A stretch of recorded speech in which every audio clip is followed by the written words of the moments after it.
requirement that when he performed the injection, he has to be awake. So that requires the levels go quite low before the next injection. And that's what I was going to follow up with. So although the femoral blood levels in this scenario are reached at these various points, correct, where I'm pointing? That is correct. The levels are dropping quickly in order for him to be at a state where he could be awake to give another dose. Again, it's dropped to 0.5 milligrams per milliliter. Micrograms per milliliter before he's able to give another dose. That is correct. The level here, for example, is at the level in the femoral vein, but that's only maybe 3 or 4 minutes after he stopped breathing. And that's too rapid. He would still be very much alive 3 minutes after he stopped breathing, particularly because he's on supplemental oxygen. In fact, he would have relatively normal circulation at that point in time.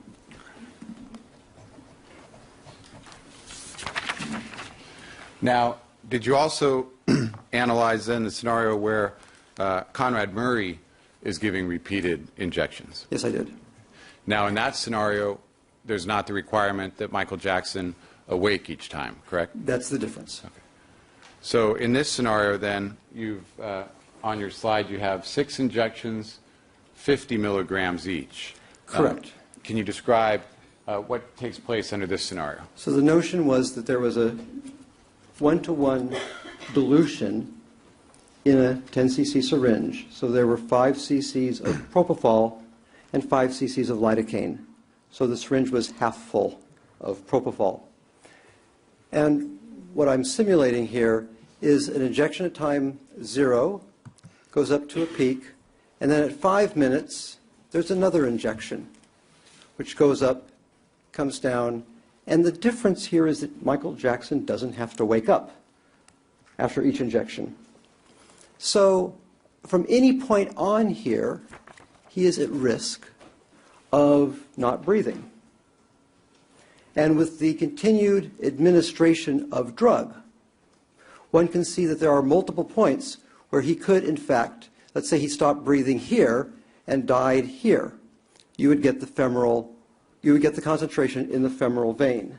So when you remove the restriction of self-injection, which requires him to be awake, and create a scenario where Conrad Murray repeatedly pushes drug in, it's rather easy to construct a scenario where at the time of death, the femoral concentration was the level that was recorded by the coroner on autopsy.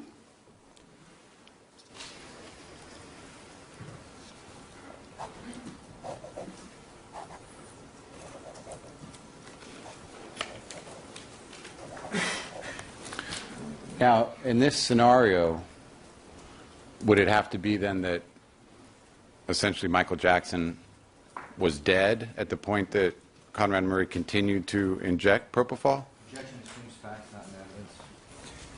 Making the assumptions. Based on a hypothetical. Re-ask the question, please. Sustain. In this scenario, Yes. based on the data you've compiled and the simulation, would it necessitate that propofol be injected following Michael Jackson's death, or would he potentially still be alive? It could go either way. Let's say that this was the point of death right here. If this was the point of death right... Since we have a bare transcript, we don't know what here means. I'm sorry. Go ahead. Let us say that he...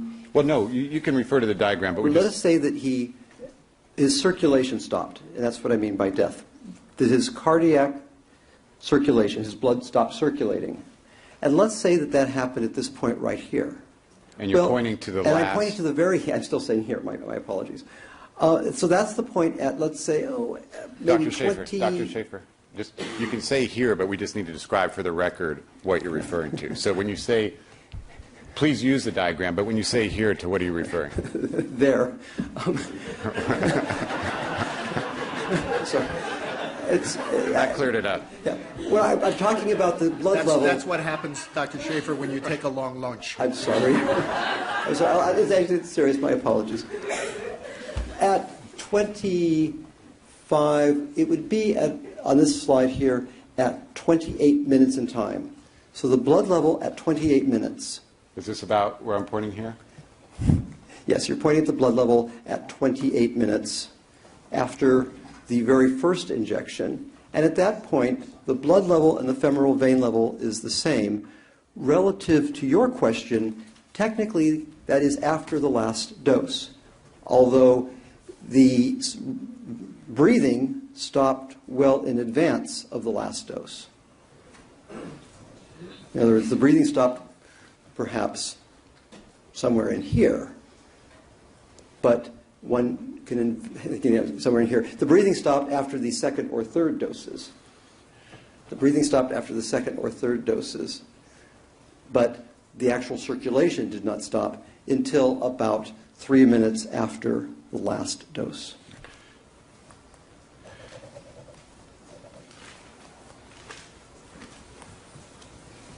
Would Michael Jackson be alive under this scenario? No. Okay.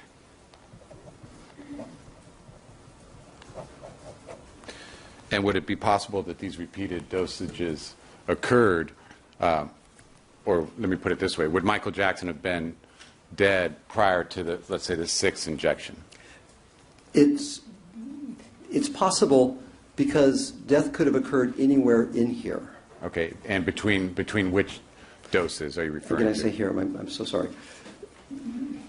Michael Jackson could have stopped breathing at 1 minute, died by about 15 minutes, and thus the last 3 doses were given to Michael Jackson when there was no circulation. It could have been as early as that. So based on the pharmacokinetics and the data in this case, this scenario could explain the femoral blood of 2.6. Correct. It's the first one that has given us a plausible femoral concentration of 2.6 on autopsy. Now, going through the scenarios you've reviewed for us, first was the 25 milligrams, essentially a bolus dose of 25 milligrams. Yes. Okay. And you rejected that because it never even reaches, at any point, does it reach the femoral level of 2.6, correct? It never reaches a femoral level of 2.6. Not enough drug. You went through a scenario where there was a bolus dose of 50 milligrams, and you rejected that. Yes. And why did you reject that? Same thing. At the time of death, the femoral blood level is too low. Because of the 10-minute window? Because of the 10-minute window, at the time of death, the concentration of propofol in the blood is way below what was measured on autopsy. And the 10-minute window you're using, that's conservative? I mean, it could be longer, correct? Extremely conservative. It's an extremely conservative estimate. Okay. So you rejected the 50 milligram bolus scenario? Yes. You then analyzed the 100 milligram bolus scenario. That would be assuming a full syringe with no lidocaine. Correct. Straight propofol. And Correct. You rejected that. Correct. And why? Again, at the time of death, the level is quite low because of the rapid clearance, the rapid removal of propofol from the blood. The level is simply not high enough. You then walked us through a couple of scenarios with self-injection Yes. as the basis. And first one was 6 injections of 50 milligrams each. And again, here you're talking about self-injection, so Michael Jackson would have to reawake each time, correct? Correct. Okay.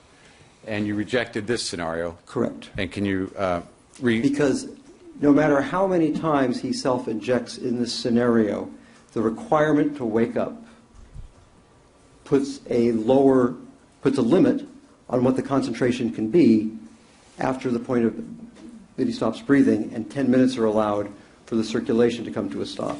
And so in each case, the levels are too low. Because each time he reawakes, it's dropping quickly. That is exactly correct. And it's also, this type of scenario, of course, this specific scenario would require a time period in your scenario of about 3 hours, is that? That is correct. So you rejected that scenario. You then took us through 6 injections of 100 milligrams each, again by self-injection, and again rejected that scenario. And could you explain why? Yes. May I first just correct that that's an hour and a half there. I'm sorry, hour and a half. Exact same explanation. Even if you're injecting 100 milligrams repeatedly, the requirement to wake up before the next injection limits where you're starting to a level of about 0.5 at the most.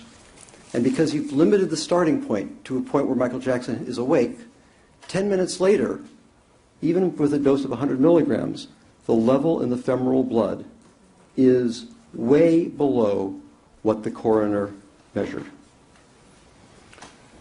You then walked us through a scenario where Dr. Murray injected repeated 50 milligram dosages. Yes.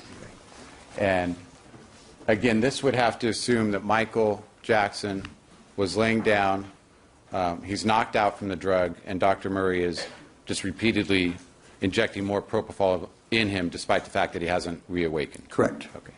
And based on the pharmacokinetics and the data, this is supported. This is supported by the pharmacokinetic data, at least here, provides a mechanism whereby we might have a concentration of 2.6 on autopsy.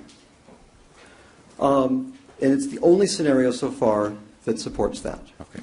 And although the data supports that, you believe there was a more plausible scenario as to what transpired? Yes, I just cannot imagine, under any circumstances, why somebody would sit and give boluses of drug to a patient who is unconscious. It doesn't make any sense. So, although supported by the data, based on all the evidence, you reject that scenario? Yes, I cannot imagine that that would actually be done by anybody. Did you, after analyzing all the data and the evidence and the statements and everything available in this case, did you come up with a scenario that you feel is consistent with all of the evidence, including the femoral blood levels, including the propofol shipments, et cetera? Yes. And did you model that? Yes. And can you describe what is shown in this slide? This is an infusion, a drip of propofol. It's a drip. Again, there are no records. Pardon me. There are no records. All I have to work with is what the coroner reported here. So that's the only piece of data. It's the only piece of data that I have. But Your Honor. Chair number 9, you need to use the facilities? Go ahead. Please. Does anyone else, any of the other chairs need to use the facilities? Nobody else? Give us a moment, please.